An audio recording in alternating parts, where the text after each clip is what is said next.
Buongiorno, dobro jutro, guten Morgen, buon dì. Vi sai che la prima rivelazione di che lassù è proprio te nature, te tiare, in che smont. Tanto è vero che Cristo, che è venuto a fevelanus di che lassù, per fevelà di lui fevelava dal sorelli, de ploi, de spioris, dai uccellucci, dai contadins, dai pastori. Al fevelava, dice che aveva a tor proprio te.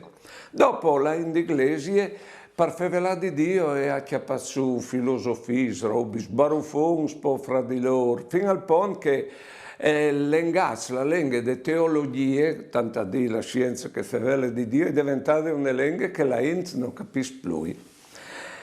E allora aveva dirsi il predi a spiegare.